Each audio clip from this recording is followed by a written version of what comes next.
So in the last lecture, we talked about polymer dynamics in solutions, polymer dynamics in dilute solutions.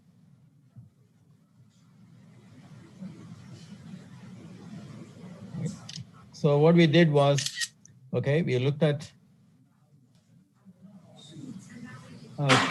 as an example, if you look at, say, molecular weight along one axis and concentration on the other axis, we are interested in large enough molecular weights.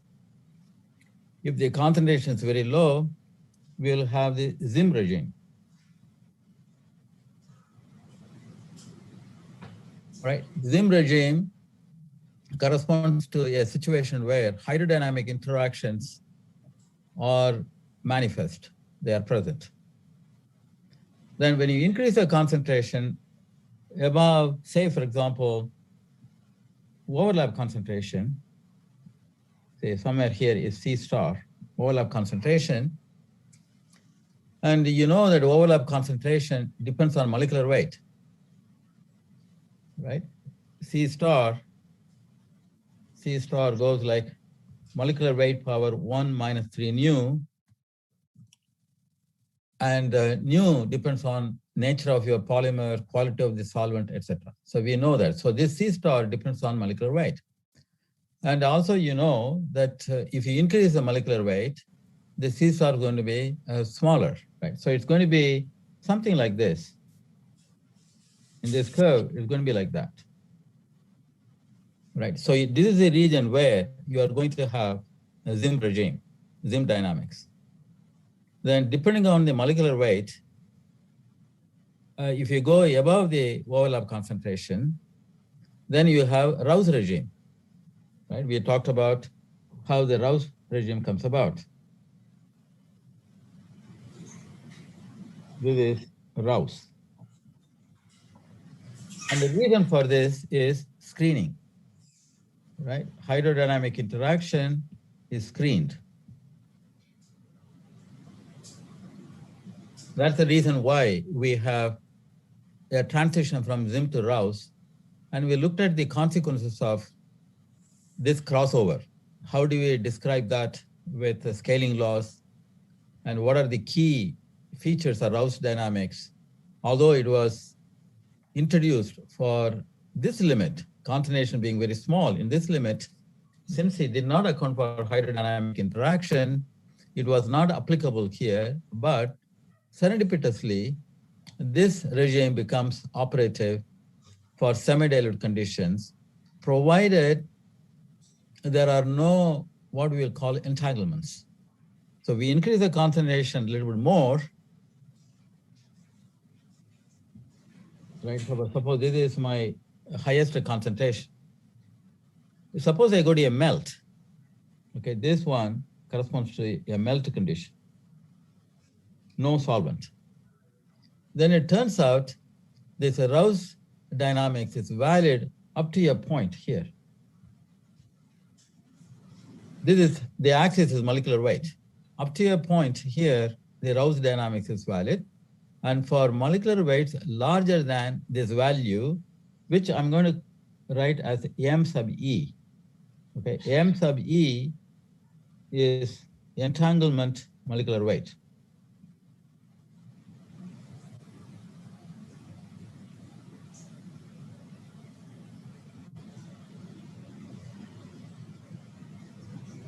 If it's above entanglement molecular weight, then you have an entirely different dynamical behavior. So that is my entanglement molecular weight. When I have some amount of solvent, that the condition for entanglements would go like something like this. Nobody knows precisely how that happens. There is a region coming out like this. And above this region, we have entangled situation. Entangled, let me write dynamics. Okay, what do I mean by this? What I mean by entanglement is the following. So here is a chain, and then there is another chain, which goes like this,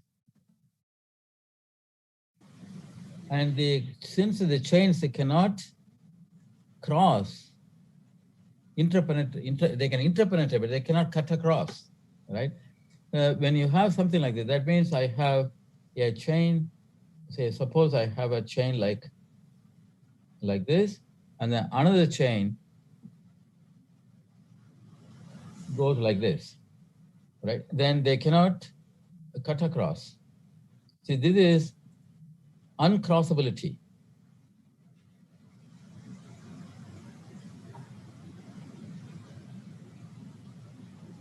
Uncrossability or incrossability, right? Uncrossability of segments of the same chain or different chains. So this leads to entanglements. So when you imagine the concentration is very high now, it's not like a dilute situation where the chains are alone, or a rouse where the chains are interpenetrating, but they are not sufficiently entangled. So if I have another chain like this is a very complicated situation to understand the dynamics. It appears that way, right? So we call this to be an entangled state. This is entangled state.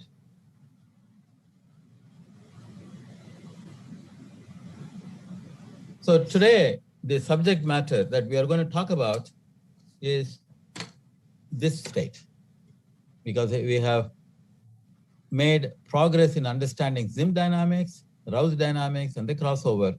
Now, what happens if the molecular weight is large enough, right? This is the molecular weight. Here, this is the axis, molecular weight. Is large enough compared to entanglement molecular weight, or if the concentration is large enough compared to this line. Let me write, because of lack of notation, I'm going to write this curve to be C double star. Okay, and this curve is C star, right? That curve is C star. This is C star curve. This is C double star curve. If the concentration, so the conditions are, going back here, conditions are C greater than C double star and molecular weight larger than entangled molecular weight. These are the conditions.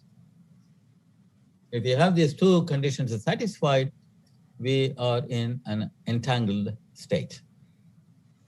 So how do we understand this? Before that, what is the consequence of this, right? And I'd like to share with you a key phenomenon which was known for a very long time, right? Just known for very, very long time. Suppose I take, as an example, suppose I take viscosity, take melt. Take melt viscosity. That means I am in this axis. Okay. Melt viscosity, and if I put viscosity versus logarithm plot, logarithm of viscosity versus logarithm of molecular weight. What you see is you get very discrete, very clean break. Okay, for low molecular weights, we talked about this. For low molecular weights, it's a Rouse regime. For low molecular weights, this is a Rouse regime. In Rouse regime, we know how the viscosity depends on molecular weight. It depends on molecular weight like power 1. That means that this slope is 1. Right? Viscosity goes like molecular weight power 1. Therefore, in a double logarithmic plot, the slope is 1. Then at about this entangled molecular weight, in this axis is the logarithm of entangled molecular weight. And then there's a sharp transition, essentially sharp transition with a much higher slope. And that slope is a 3.4. So in this case, this curve corresponds to viscosity being proportional to molecular weight power 3.4. This is an experimental fact. And in the handout, I have given a classical figure. It looks like this. It looks like this. So these are very different kinds of polymers, right? Here is a polydimethyl siloxane, polyisobutylene, take anything, polyethylene glycol. These curves are adjusted vertically with some shift factor to so that you can see them. But independent of the chemistry of the polymers, there is a very clear break from Rao's behavior where viscosity goes like molecular weight power 1 to, right, viscosity became depending on molecular weight power 3.4. So all these curves, right here, all these curves go like viscosity going like m to the 3.4. On the other hand, somewhere here, viscosity goes like molecular weight. So that's this is Rao's regime, this is entangled regime. And these are facts, these are experimental facts, right? And we need to have an understanding of this universal property, okay?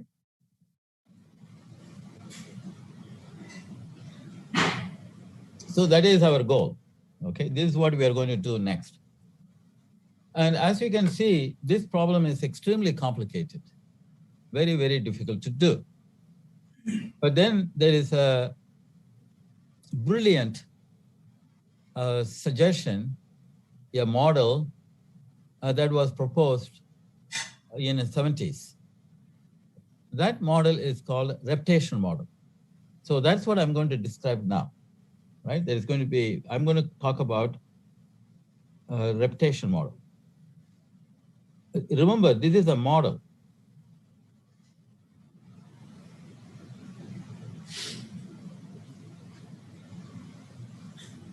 There's only a model. I want to emphasize this, right? This is a model because the problem is extremely complicated. And we want to think about a version of simplicity by which we can understand most of the physics behind the dynamics of a labeled chain in this entangled droplet, if you like. Right? Lots of chains are involved, and how are we going to describe the dynamics of a single chain? When I say dynamics of a single chain, labeled chain, we are talking about what is the relaxation time for the chain, and what is the center of mass diffusion coefficient, and what would be the local dynamics of a labeled monomer. Just like what we talked about for a single chain in dilute and moderately concentrated semi-dilute solutions, and same questions we'll be able to answer, we should be able to answer for a melt or highly concentrated polymer solutions where entanglements are prevalent. How are we going to do that? The idea comes from two people. And the first idea is the following. This is coming from this gentleman.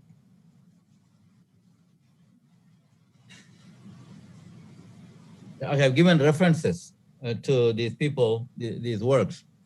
So what Edwards said was this: imagine I have a melt, and then if I label one of the chains, right, it's essentially confined in a path which is not available everywhere in the sample, right? If you take this red chain, for example, that is entangled due to uncrossability condition by all other chains. That means that this red chain will be able to more or less move around only around its initial configuration. It's not going to be freely changing its conformation. Suddenly, this red chain is not going to tumble around completely, right? Because other chains would prevent that red chain from doing that. Okay. So this gives he created this, based upon this, he said something like a primitive path. That is a chain, labeled the chain, lives around it primitive path. He identified what's called a primitive path. Right. Okay, so that's the first conjecture, right? A chain lives around a primitive path. Then, sometime later,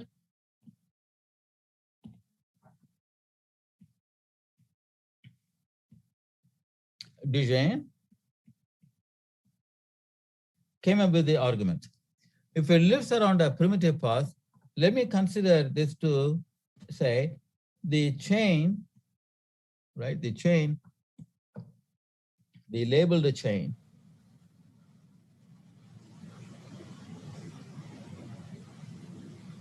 moves along the primitive path.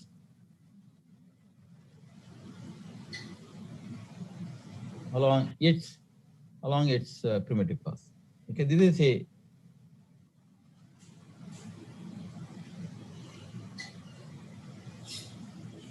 so that means going back here, the chain is not going to move. I'm going to show with my pointer, the red chain is not going to move like that, or like that, or like that. Instead, the chain is going to move around only through its own configuration. That is, here is one end is free, here is another end is free. So the chain will move only through this end. The end is going to move that way, try to move that way, or this end will try to move this way, and not in a random directions the way a Brownian particle moved, right? Brownian particle would move this way, this way, everything, right? A labeled chain in an entangled state will not move in a random fashion. It will move only through its ends, this end or that end, but along its a primitive path. Okay. So these are the two imagined ideas, right, to describe the polymer dynamics in entangled state. So we are going to put these two sentences into a cartoon and a bunch of equations. Okay, bunch of useful equations. That's what we are going to do. Okay, how do we do this? Let me go and construct the primitive path. Okay, I'm going to construct the primitive path. How do I do this? So let me consider a chain, going back again here to the cartoon. I don't know, instead of red chain, I could choose a blue chain as an example.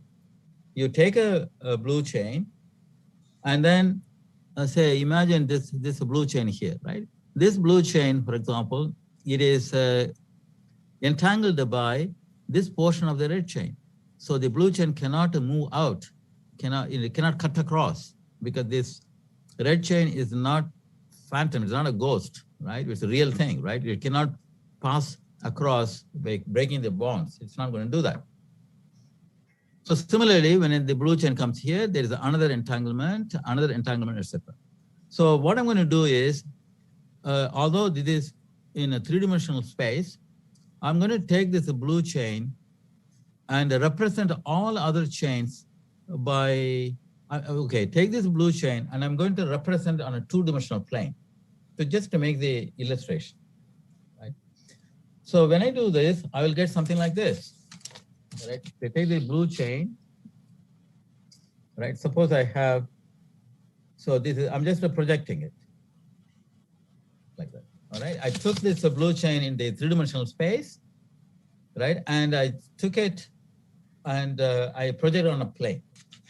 Then in this projection, I would put all the other chains into something like this. Let me put something like this. This is all other chains which are going into my plane, right? And around right, I'll put it randomly because they're all interpenetrating, right?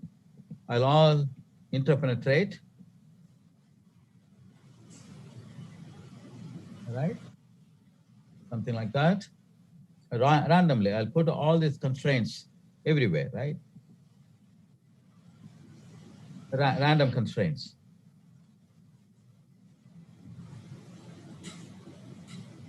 So the red crosses that I'm drawing are other chains which are creating an environment, creating the primitive path for the labeled chain. So this is a reality, right? I took this situation, I projected a blue chain and then I represented all of the chains into this red process. Then comes a daemon, right?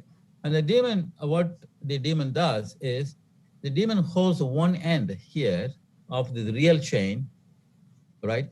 And keeping that in a fixed position, the daemon pulls the other end. When you do this, what happens the following. Suppose I do that. I'm holding this end, so all the slack that I had here, right, that slack is gone. And then this slack that is gone, right? He's pulling through this end, all right? And then this comes like this. Oh, sorry, my mistake. All right, he's taking this thing, this comes like this. Because all these things, when I pull it, this whole slack will go away. And then it comes like that.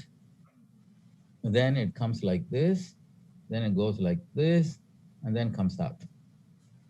So the green trajectory is the primitive path. This is the primitive path. So this is the construction. Hold one end and pull the other end, remove all the fluctuating parts, conformation of fluctuating parts. Then I create a path, right, which we'll call primitive path. So the real chain is inside.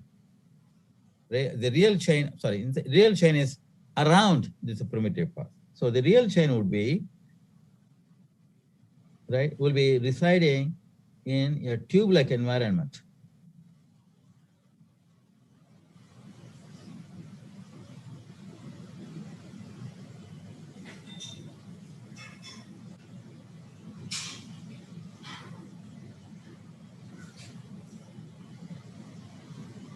So the real chain is fluctuating around this primitive path. So that is a construction of the primitive path. Okay. Now let's say let's assume the diameter, right? The diameter of the primitive path is a D. Okay, this is the diameter D. And what is that D correspond to? That D corresponds to basically the entanglement molecular weight. Because you need to have that entanglement molecular weight for this state to occur. If the molecular weight is less than that, it's not going to happen. So in principle, the tube diameter can be taken to be related to the entanglement molecular weight. Right? And we know the real chain has cone length L. Therefore, I could write D squared. But because in melt, the chain is going to be obeying Gaussian statistics. So D squared would be equal to number of cone segments corresponding to the entanglement molecular weight times the cone length square. Because end-to-end distance, right? I can take end-to-end distance of a segment between entanglements. So this is more like roughly D is equal to end to end distance, end-to-end distance of a segment, polymer segment between entanglement points.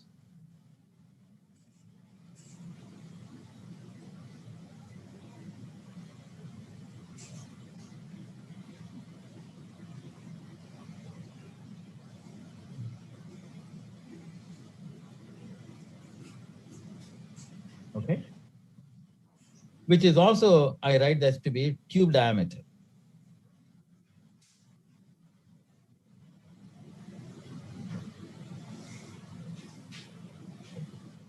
Then what we'll do is this. So in every tube diameter, right, every tube diameter I have NE segments, okay, and the chain has totally N segments. The chain, the blue chain, real chain, this is the real chain. That has real chain has n segments. Then what we'll say is, we assume, right? We assume that the primitive path chain, right? Primitive path chain has how many, okay? Primitive path chain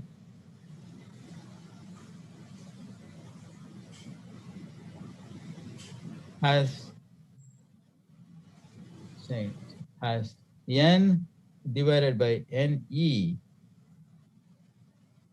steps, and each of length, step length, each of length d. Okay. So we are saying that the step length of this primitive path is comparable to the tube diameter, which is comparable to end-to-end distance of a segment between two entanglement points. Okay? So that's the model. So this is a construction of the primitive path. And also how we are going to describe the dynamics. So again, to summarize again once more, I take a chain, label the chain in a three-dimensional entangled melt, and I imagine that that chain is pinned down or localized by the entanglement constraints coming from other chains into a tube-like region. The axis of the tube-like region is called the primitive path. And we assume in the zeroth order model of this reptation model that we are going to talk about, we assume the tube diameter is comparable to end-to-end distance of a segment between two entanglement points, two adjacent entanglement points. And then we also say the step length of this primitive path is comparable to the tube diameter. And then therefore, since we have Gaussian statistics, inside one blob of tube diameter, the mean square end-to-end distance is equal to number of segments in that segment, number of Kuhn segments in that segment between two entanglement points times Kuhn length squared. And then also the primitive path has that many steps. N is proportional molecular weight of the polymer. N by Ne steps are made up by the primitive path chain.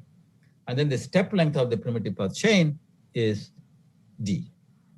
Okay. Given this, we are able to look at the dynamics of this problem. And this goes back to the very first description we had about Brownian motion. Okay, so the model then is, that's why we were talking about. Remember, we talked about in general, right? Distance is square. This is Einstein's law. Distance, average distance square is equal to dt. This is diffusion coefficient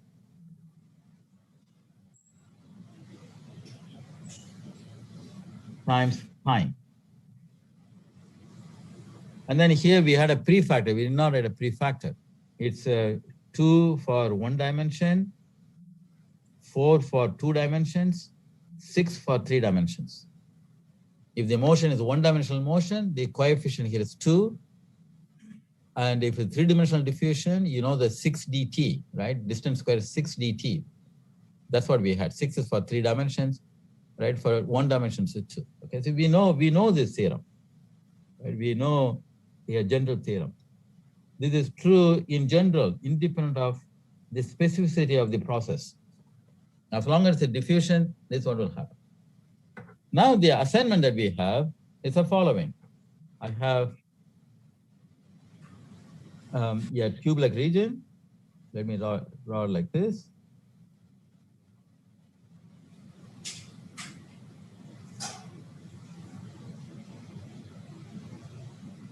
And inside here is a chain, like that, real chain, right?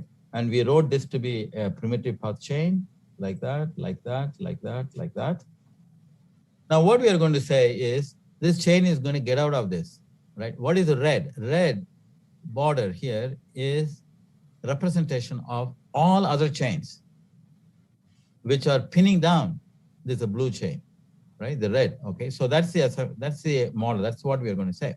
So therefore, the way this blue chain is going to change its conformation, that is, it's going to relax, that is going to forget about its initial configuration, come back and make a new configuration, right? That can happen only if it can move through the ends.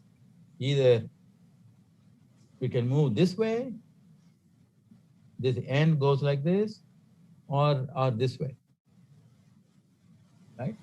If, right? So when that happens, right? Suppose I take this a green chain. Suppose this moves this way, then what will happen is it will go out of like that,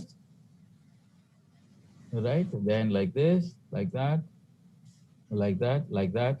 And then this portion would be depleted. This portion will be depleted and a new portion will be made. And then in later step, maybe this will move out. So maybe it'll come like this, like that, and stop there. So look at this, new area, new volume is explored by the primitive past by forgetting about this part of the original tube. So we can describe this process by a one-dimensional diffusion. Therefore, okay, the argument is the following. We say the chain, the labeled chain, moves only through its ends.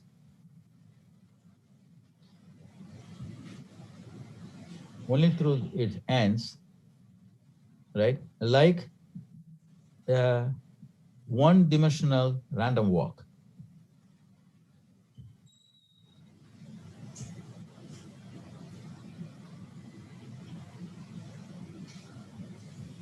Okay. And the excursions are not allowed. This blue chain cannot go, when it moves like this, the assumption is the blue chain cannot take configurations like this. For example, let me write down here and then erase it. It is not allowed to take configuration like this out of the tube, according to this model. In reality, that may happen, then we have to work it out. We have to look at what the consequences of that possibility, right? But we are not going to talk about it today, right? So we do not allow that kind of excursion, right? That results in a new phenomenon, which we will not talk about it in this course. Okay, the chain moves only through its ends like an one-dimensional random walk. If that's the case, we can do a lot of things because we know everything about random walk statistics. Okay, here is a theorem that we applied again and again and again. So let's implement this. So what I'm trying to figure out is how long it's going to take. What is the characteristic time, right? What is the characteristic time that this chain is going to, through a one-dimensional random walk, is going to get out of this original tube? How long does it take for the chain to forget its initial tube? Or how long does it take for it to disengage from its original tube? So the question then is, what is the disengagement time?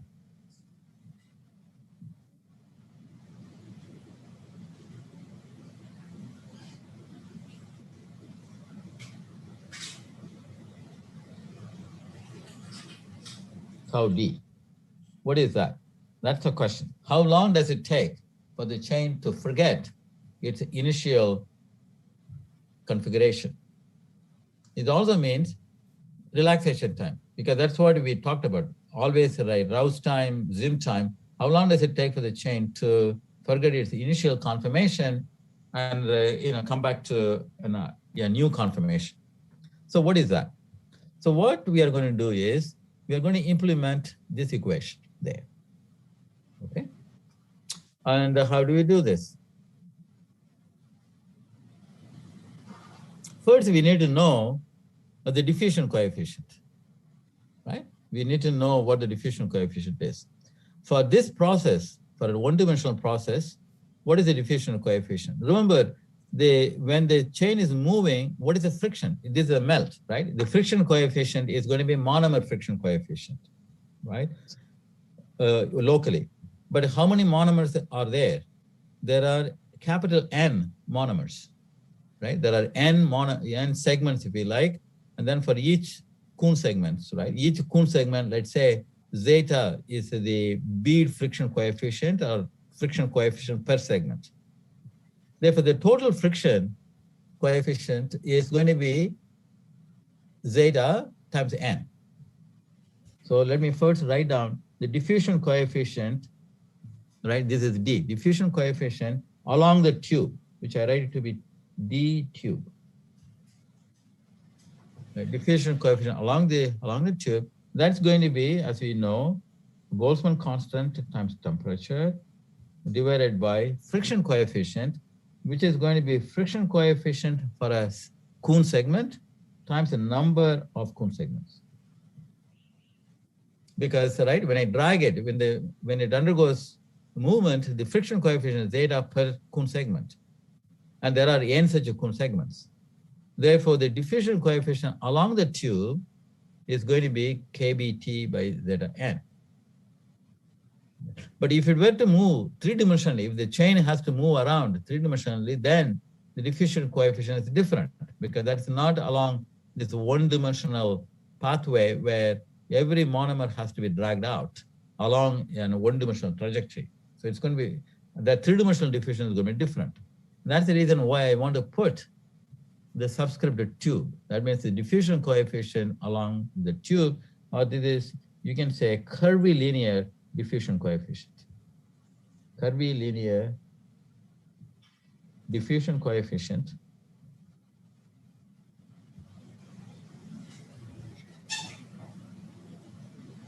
along the primitive path.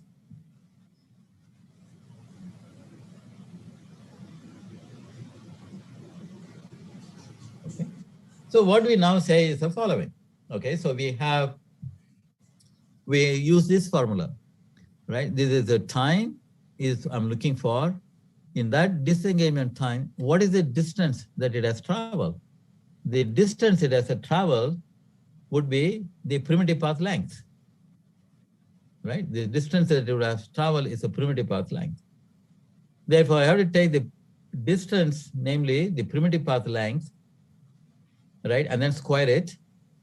And that's equal to this diffusion coefficient we got in here. And this is what we are looking for. And then since it's one dimension, right? And I'll take 2. So what I have to do is, going back to this formula for this particular problem, right? I will take, let me take this one. I'll take this guy. I'll take that factor of 2. For the diffusion coefficient, I will take D tube, right? D tube, the one that we just derived. For the distance, I will take, right, distance along the primitive path. Okay, that's easy. Distance along the primitive path is for how many steps we have. We already said there are n by ne steps. And the length of each step is d, right? Therefore, this distance would be n divided by ne times d. All right, so I will take the distance to be n over ned because we constructed that way, right? That many steps, and each has this length d. Therefore, that's the contour length. Then I have to square it. And then I'll take that factor of 2 because in one-dimensional diffusion. D tube is this quantity. And then this is what I'm looking for. What I'm looking for is this guy. This is tau d. Because when that distance is n over ne times d, the corresponding time is tau d. Okay, and that's what we are seeking. This is our question. So we have already solved the problem. Okay, let's substitute these quantities, the expressions in the formula, Einstein's formula. Okay, so let me do that. Let's do that. So when you do this, what you get is the distance square. Distance square is N over NE times D square. That's equal to 2 diffusion, curvilinear diffusion coefficient, zeta N. And then this is the quantity we are looking for, tau D. What is that? Okay. And let's do this. What in here, let me write down again, simply N over NE square here. And then times the D square. What is D square? D square, we worked it out. D square is NE times L square by construction, right? D square is NE times L square. So this becomes NE times L square. This is equal to 2 kBT by zeta N. And I'm looking for tau D. Now we know how to calculate this. Therefore, tau D is equal to, right. So let's work it out. Tau D is equal to, I'm going to bring zeta N here. And please notice this, there's N square, therefore I have N cubed. There is NE square in the denominator and NE in the numerator. Therefore, there's going to be only one factor NE. And 2 will come downstairs, kBT will come downstairs for tau D. So if you do this, what you get is this result. Zeta L square, Kuhn length square, divided by 2 NE kBT times, this is an important quantity, N cube. So we have gotten a very beautiful formula for disengagement time. Right? Just imagine, this is the power of imagination, right? We are trying to figure out a complicated mess like this, right? And you have this kind of completely entangled case. So how is this molecule to move around? And how are we going to calculate the relaxation time? Yes, indeed, we can put it on a computer, right, to try to figure out how long it takes. It's extremely expensive, time consuming, and you can also try to make measurements, right, very rich measurements we can do. But just imagining with two such statements, right? Just two such imagination. Let's see what happens. You get, with the paper and pencil, and with the work of over 10 minutes, you get this result. Okay? And the most important thing is it's proportional to N cubed. Therefore, the key conclusion that comes out is the disengagement time goes like N cubed. N is molecular weight. We get a big result like this. And I'm going to pursue the other calculations, consequences of this. Maybe we should take a small break. Right, Junfan?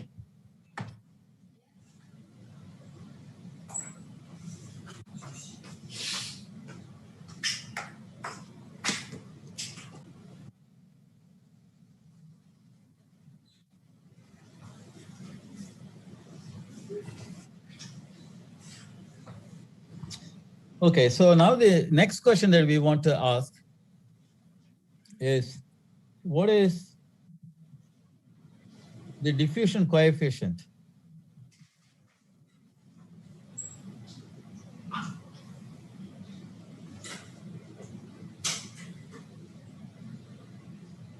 of the center of mass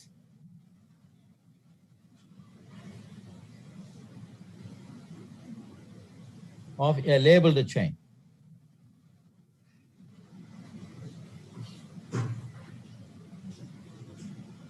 Let me write this to be DG. What is this? That's a question. How are we going to do this? Right. So far what we did is we asked ourselves, how long does it take for the chain to disengage from its initial tube? Now the next question is, how long does it take, or what is the diffusion coefficient of center of mass of a labeled chain? As I told you that in the time tau d, the chain has forgotten about its original tube. When the chain disengages itself from its original tube, then right, there is no correlation between the new configuration and the initial configuration. So in the three-dimensional situation where the chain is existing in a melt, this means the chain has moved a distance comparable to its radius of gyration. Right? During this time tau d, right, which we estimated based upon one-dimensional diffusion of a reptating chain, right? Now, during that time, the chain itself has completely moved out of its previous environment. It has moved out a distance comparable to its radius of gyration. So therefore, the way we do this is in time tau d, the chain, the labeled chain, has moved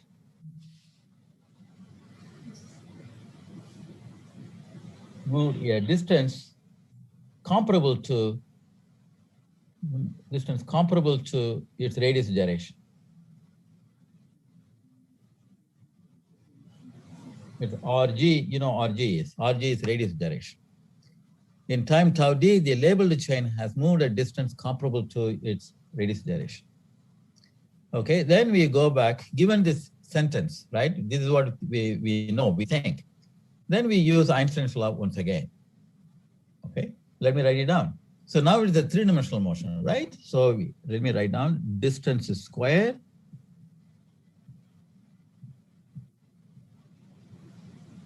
is equal to 3 dimensions, therefore 6. The diffusion coefficient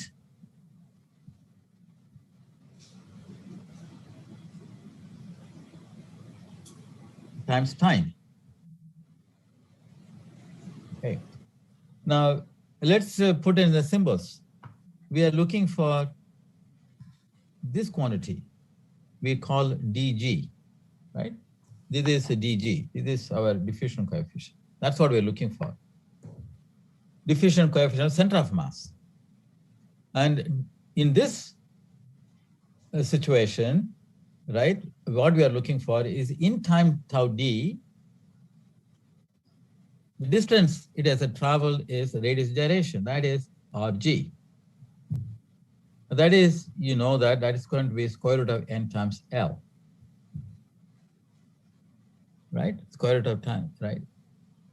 So that is the Gaussian chain, radius gyration. So I know the left-hand side, I know 6. I do not know, this is what I'm looking for, and I know this. Therefore, dg, let's solve this equation. Therefore, dg is equal to, right, what is this distance square? That would be n L square divided by 6 times tau d. And we know what tau d is. N L square by 6. Tau d, we just calculated it. That is this quantity. Since the tau d is coming in the denominator, let's substitute that, right? So zeta L square 1 over n cubed, and then here is NE kBT, right? NE kBT, and there's a factor of 2 here. 2 NE kBT, and like that. So now let's solve this.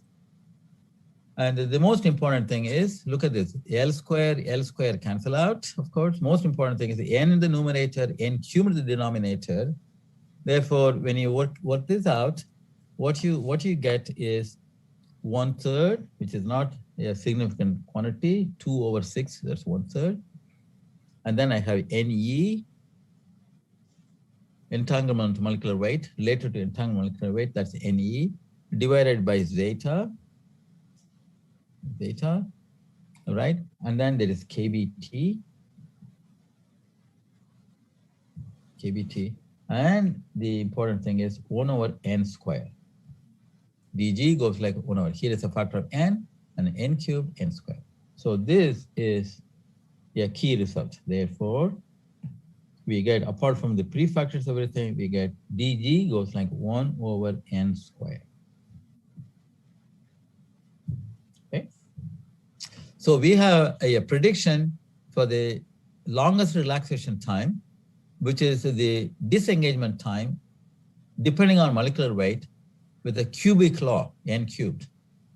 The diffusion coefficient of the center of mass of a labeled chain goes like 1 over molecular weight square. These are the two important predictions. Okay. So we got this one and we got this one. We are going to check whether we are right or wrong. These are the simple predictions. Now I'm going to give you a few statements before we go and discuss the experimental results. The few statements are the following. According to the reptation model, according to this model, into the reptation model,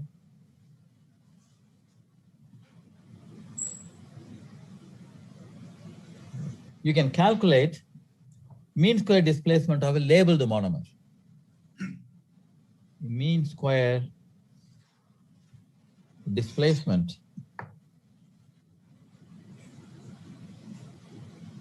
of a labeled monomer.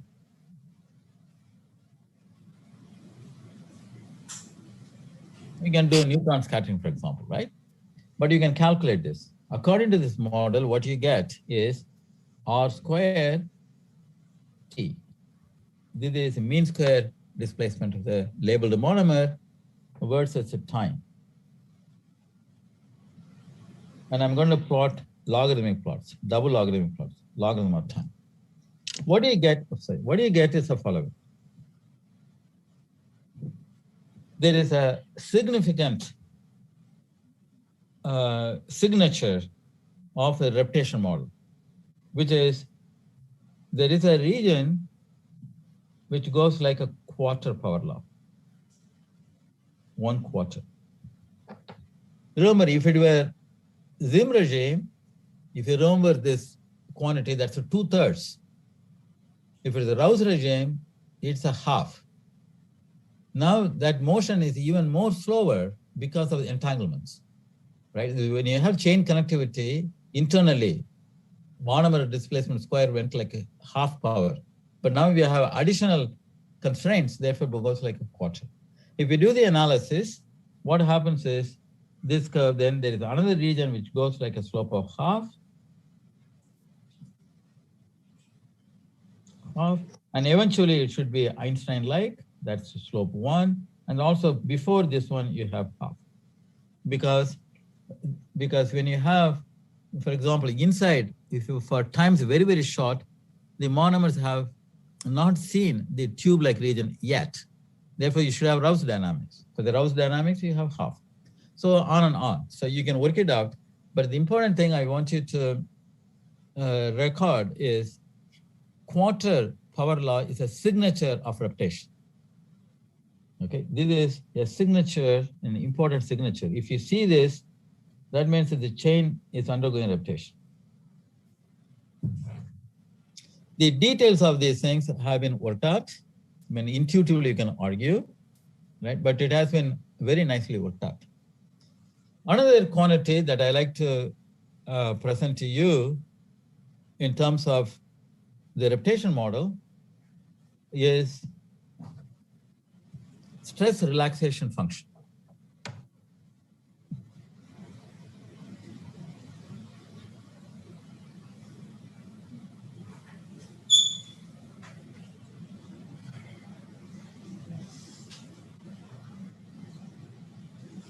And let me call modulus. This is G is a modulus as a function of time.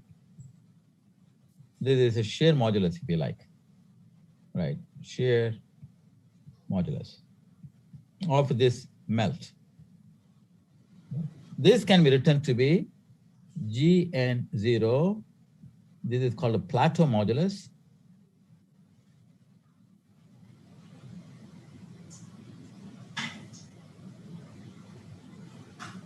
times some numbers. Here is 8 over pi squared, summation over p is equal to 1, 3, 5 odd numbers, 1 over p squared times e to the minus p squared t divided by this disengagement time tau d. This formula and very many related formulas were derived very nicely by these two gentlemen, Doi and Edwards, and these are called Doi-Edwards theory of polymer dynamics. Entangled polymer dynamics, and there is a very nice book and extremely detailed. And if you are interested in knowing more about polymer dynamics, this is an excellent book. And there the derivations are given. Okay. So if I take a stress relaxation function, we can derive. That is, you take this entangled melt and you construct the primitive path, construct the reptation model, and then do the one-dimensional random walk along the primitive path, three-dimensional random walk in the bulk. If you do all these calculations, you find out that the time-dependent shear modulus is given by this formula. And remember, P is an index, right? 1, 3, etc. And P is a Rouse mode index, as we had in the previous discussions. P is more like a Rouse mode, that is excitations along the contour of the polymer chain. And here is tau d is disengagement time. And previously for Zim, you will have tau Zim. For Rouse, you'll have tau Rouse.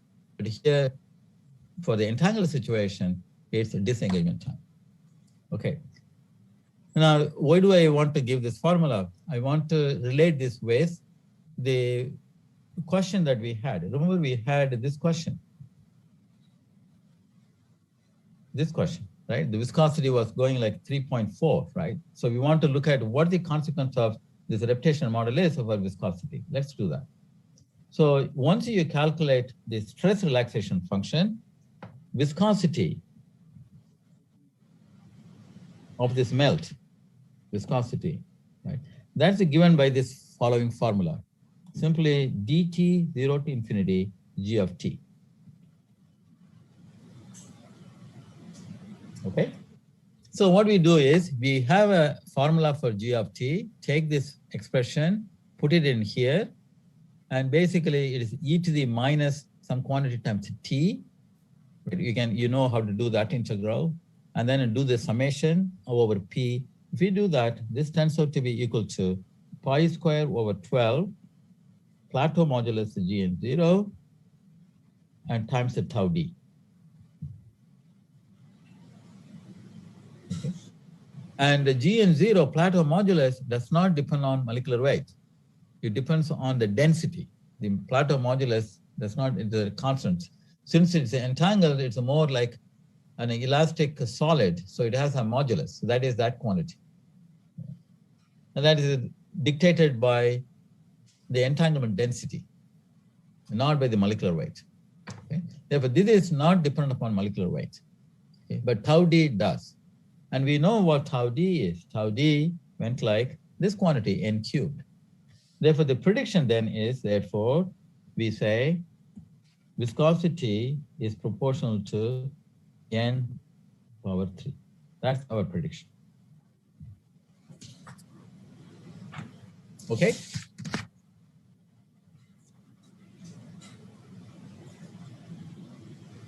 Now let's see. So we have gotten very important quantities in terms of molecular weight dependence for viscosity, right? And for the diffusion coefficient center of mass, and also year mark of displacement of a labeled monomers in the right regime. There is an intermediate regime where it's slowed down. The mean square displacement is weakly dependent on time with an year mark, with a signature of quarter. And we also know what the relaxation time is as a function of molecular weight. All these things we could do based upon that equation, basically. We simply implement that equation, we do that. This is one of the reasons why we spend a lot of time on getting that expression in terms of dynamics. Okay, so again, have been focusing on this axis, that how does it depend upon molecular weight here in the entangled region? How does it depend on molecular weight for viscosity, for center mass diffusion coefficient? Right. Now, what I like to address now the next 5 minutes is how does it depend upon concentration? In the entanglement region, how would the viscosity depend upon concentration? How would the center mass diffusion coefficient depend on concentration? That's what I want to address. Okay. So let me go back here. It's all given in the handout, right? So I like to address concentration dependence.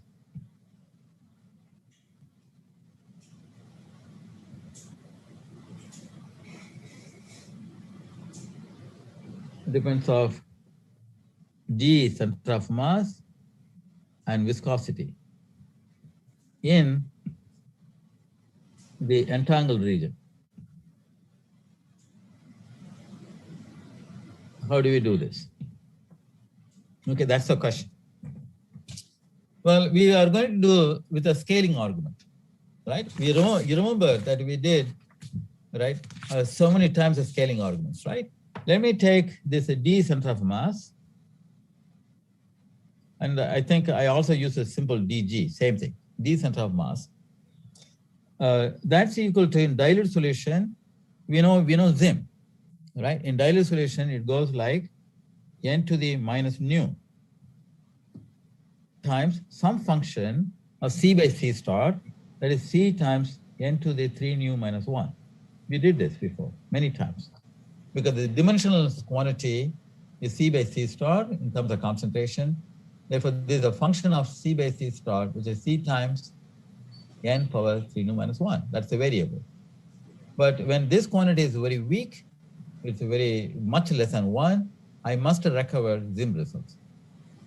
But I also expect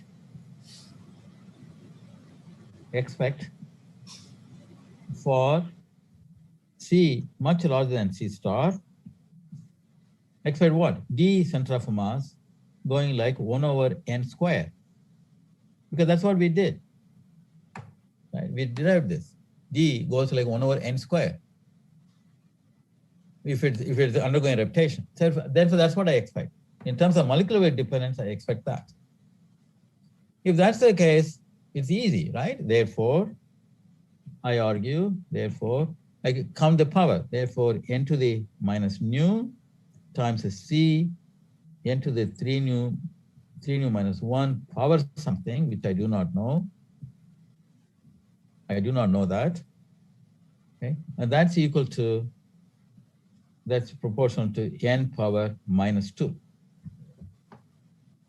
For large values of this argument, this quantity n to the minus nu times this argument power and exponent, which I'm trying to figure out, that must be going like n power minus 2. Therefore, what we do is count the powers. Therefore, we have minus nu plus this unknown question, nu minus 1, that's equal to minus 2. Therefore, we can solve this. Therefore, this is equal to negative 2 minus nu divided by 3 nu minus 1. If that's the case, therefore, D center of mass is proportional to, I put this value of this question mark at the top here, is proportional to concentration power, that number, times n to the minus 2, obviously, right? This goes like concentration power minus 2 minus nu divided by 3 nu minus 1 times n to the minus 2. So that's the formula that we are getting by the scaling argument. C to the minus 2 minus nu divided by 3 nu minus 1 times n to the minus 2. For example, for good solutions, for example,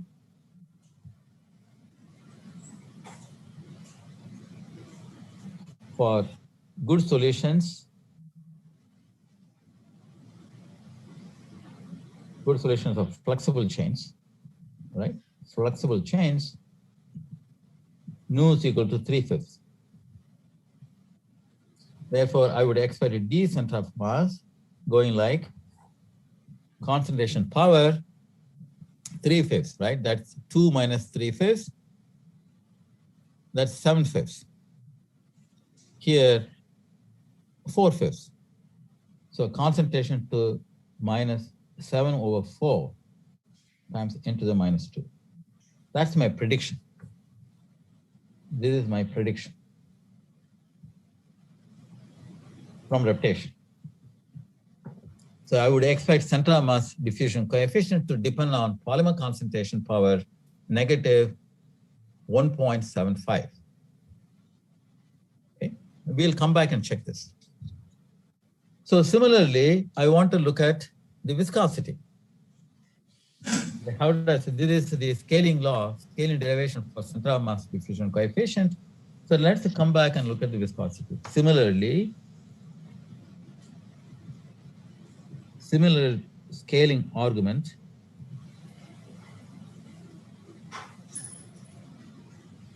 for viscosity.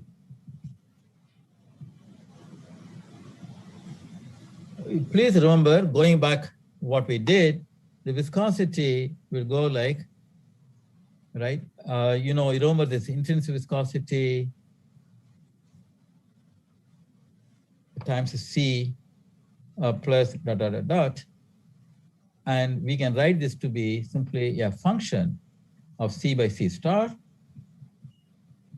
because intrinsic viscosity is 1 over C star, as we talked in the last lecture. So that means that this is a function of C times N to the 3 nu minus 1. You know that? That's viscosity.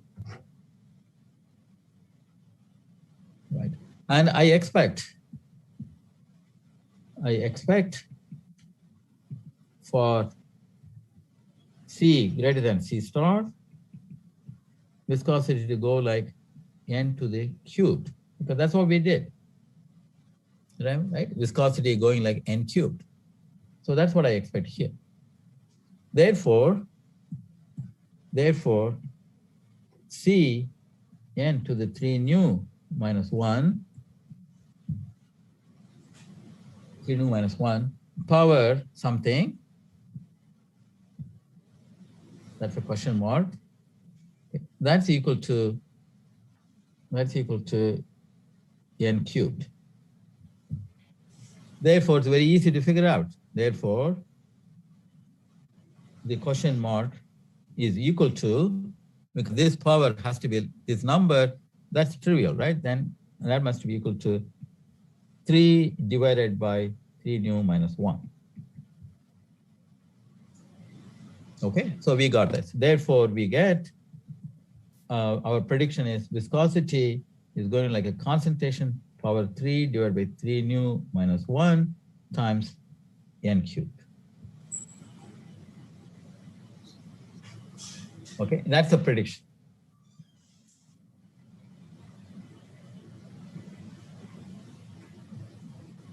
Okay, and then you can put any value of nu that you want, then you have some prediction. In case you think for empirical purposes, you think 3 is not the right number because the experiments show something different, right? Therefore, I can put 3.4, for example. And then if you do that, this will be 3.4 divided by 3 nu minus 1, for example. Right? You could choose anything that you like. But based upon the reptation model, these are the predictions. Now we are in a position to look at real data, experimental data, and see how good this reptation model works. So let me go and look at the next topic is, right, comparison with the external data.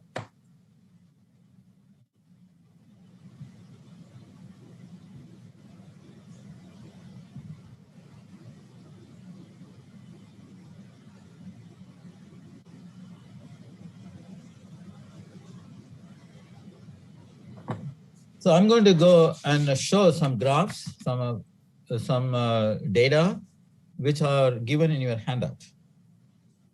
So let me go and look at the first thing first. Let's look at the viscosity. This is a melt viscosity. Please look at this. Very clearly, there's no ambiguity whatsoever. Very clearly, the slope is 3.4. And the theory, the reptation theory tells us it's a 3. Right? And it's amazing how good the reptation theory is in terms of predicting the viscosity. It's so close.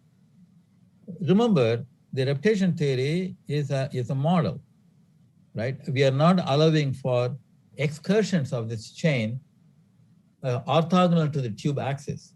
You know, we say that the chain is localized inside a tube and it undergoes one-dimensional random walk. And that is not quite right? In a reality, that's not going to be valid, because if you go in here, all right, the chain can escape on the sides. There is some empty space. The entanglement constraints in here. The blue chain can undergo some excursions like this. You can go and explore some of those things, which we prevented. We prevented any such excursions. We forced the chain in our imagination to go only along this green path. So that's the difference between the model and reality. Therefore, it is okay that we have a discrepancy, but it's amazing that it's so close, right? It's really amazing it is so close. Okay, so instead of 3.4, we get a slope of 3. Now let's look at the another quantity, diffusion coefficient. You know, originally, when you go and look at the literature, people found an exponent of -2. The diffusion coefficient that was measured was -2. There are a lot of experimental evidences which showed very careful measurements in those days, right? But eventually, when people put together all data, these are all coming from different samples here, right? And people now, we believe that the diffusion coefficient center of mass is proportional to molecular weight power negative 2.3, 2.28 plus or minus, negative 2.3. Okay, so there is a small difference between the actual value of the exponent, exponentially observed exponent value, and the prediction from the reptation. But it's close, right? Given the simplicity of the technique that is required to make such a huge progress, I think it's a fantastic result, right? But that doesn't mean at this moment, based upon this discrepancy, the reptation model is not perfect. So you have to account for all other things. Now let's go to the next question.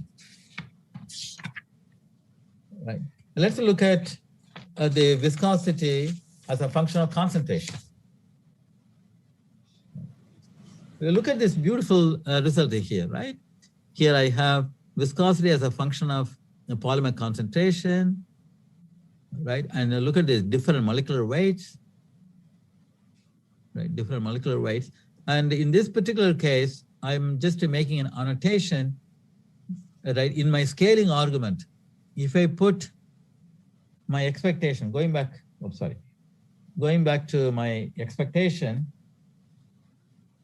as I was telling you before, instead of this 3, suppose, since I know experimentally, I know I expect this to be a molecular weight point 3.4. Suppose I do that, if for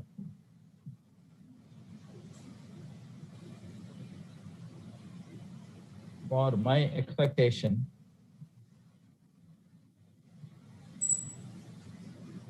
based on experiments, for my expectation that eta goes like m to the 3.4 for C greater than C star, then what I get is viscosity would go like concentration power 3.4 divided by 3 nu minus 1 times n to the 3.4. That's what I would do, right? So going back here to the experimental data,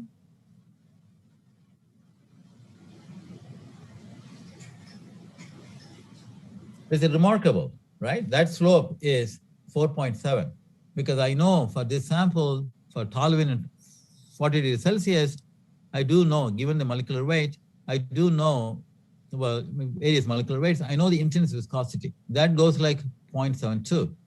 And you know what? How the intense viscosity goes? Intense viscosity goes like molecular weight power 3 nu minus 1. No, 3 nu, what's the value? 3 nu minus 1? Intense one, yeah, 3 nu minus 1. Right. That's the intense viscosity. Remember, for Gaussian chains, we had molecular square root of molecular weight, et cetera, et cetera. All right. So it goes like, and also it is inversely proportional to the overlap concentration. So we have this going like m power 3 nu minus 1. So since I know experimentally the intense viscosity depends, for this particular case, depends on molecular weight power 0.72, I can work out what nu is, right? And then I take that nu and put that back in here. So this goes like, here it goes like c power 3.4 divided by 3 nu minus 1. Right? So if you do that, basically what this means is 3.4 divided by 0.72. Because this goes like molecular weight per 0.72, put 0.72 here, you get 4.7, 4.72, something like that, right? And that's what that curve is. This is fantastic, right? But if I used the value of m power 3 for m power 3 instead of 3.4, that's my expectation, then this exponent will be like 4.2 instead of 4.7. So there is a discrepancy. So there is always a discrepancy between reptation predictions and the real results, right? And now let me look at the central mass diffusion coefficient. If you look at the central mass diffusion coefficient, remember I showed this picture in the last lecture, right? And I told you that this is cooperative diffusion coefficient, which increases with polymer concentration. This is the diffusion coefficient in the Rouse regime, screened regime, right? There's a self-diffusion coefficient. Then I also left a puzzle for you, namely the slope turns out to be higher concentration. The slope turns out to be negative 1.75. Look at these straight lines here, right? Negative 1.75. I mean, different molecular weights. And as I pointed out before, if you analyze these data for molecular weight dependence, it will be roughly -2, molecular weight power -2. But the concentration dependence has this slope of negative 1.75. And this is what we derived, right? This is exactly what we derived a few minutes back. If you go back here, if you go back here, the central mass diffusion coefficient is like this with the n power -2. And we said concentration for good solutions will go like -7/4. That is negative 1.75. So we see that. We see proof for this prediction, assuming that for these samples, it was n to the -2 for the central mass diffusion coefficient, depending on molecular weight. Okay. Now let's test. So what we see so far is, we see reasonable agreement. We see reasonable agreement with experimental facts, with clear discrepancies in terms of exponent value for molecular weight dependent central mass difference. Okay, let's push our luck about how well this reptation model can be used to understand, additional problems. Suppose I have a branched polymer, right? I have a branched polymer melt. How would it undergo diffusion? How would it undergo reptation? Okay, here is a picture. Suppose I have a branched polymer, and we can calculate the viscosity, right? And what you would expect is the viscosity is going to be higher because remember, viscosity is proportional to the disengagement time. The time needed for this polymer chain to come out, the branched polymer chain, to move out of its original tube is going to be longer. Because suppose I drag this one-dimensional random walk, suppose I drag this out, this arm has to retract all the way back. So there is going to be an entropic barrier, right? For this chain to completely come into a tube-like region, and then it has to be pulled out. And that's going to be enormously expensive in terms of effort and in terms of time that's needed. So if you do that, right, you would expect the viscosity to be higher because the disengagement time is going to be much longer. It's going to be higher than the linear case. That's indeed the case. Here is viscosity as a function of molecular weight. Look at this line. That is for the linear polymer. For the branched polymers, they have taken 4 ohm star, 5 ohm star, etc., 33 ohm star. When you do this, what you get is you get these data points, right? These data points with an exponential correction from your power law. Here you get a power law of about 3.4 for linear polymers, but here it is much higher. And that's because of this topological constraint that's created by branched polymers. So this should be, this time becomes very, very long, therefore viscosity goes up. So you get an idea about where the future is going to be, right? That means if you are able to create some entropic frustrations that it cannot reptate, then it may take even longer. Who knows, right? We have to figure it out. Right? And that's left to your imagination. Now let me look at another example of ring polymers. Right? If I have a ring and it is the primitive path of a ring polymer, circular polymer, is given by this cartoon. So you would think that this chain will never reptate because there are no ends. If there are no ends, how is it going to go? You know, the chain is going to go round and round and round in the primitive path. So you would think that there will not be any reptation at all. That's what you would think. That means, right, the center of mass diffusion is going to take a long time for it to diffuse. And the viscosity is going to be long based upon this reputational model. And the huge effort is put into answering this question. Because synthetically speaking, it's very difficult to make pure ring polymers. It's an effort that's going on in the world to make pure ring polymers and then try to understand the dynamics of these polymers in the entangled state, because that will give lots of insight about the validity of a reputational model for these conditions. So the question here is, do ring polymers reptate? And let's look at the viscosity based upon the data that we have so far. We do that, surprising. The viscosity of ring polymers is lower than the viscosity of the linear polymers. Okay, viscosity of the ring polymer is lower than the linear polymers. And that's not what we would expect based upon a reputational model. All right. So the question then is, okay, that's my summary, right? We have done. So these are the data that we know to compare with. It is still an active field. People are trying to figure out how to reconcile the discrepancies between reputational model and the experimental phenomenology, how to build a better model, better theory, and how to make even better measurements to make sure that we understand this important problem very, very well. And I think this exercise is left to you folks. I think there's still plenty of room to understand this fundamental question. One of the cornerstones in polymer physics, I think still there. So I will leave this question to you to ponder over.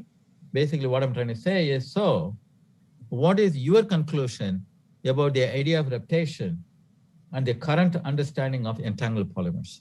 Okay, that's up to you to figure out, right? I'm somewhere in the middle. I need to do that. I need to do this. This is something that I want you to think about in your private time. So what I'm going to do is I'm going to stop sharing.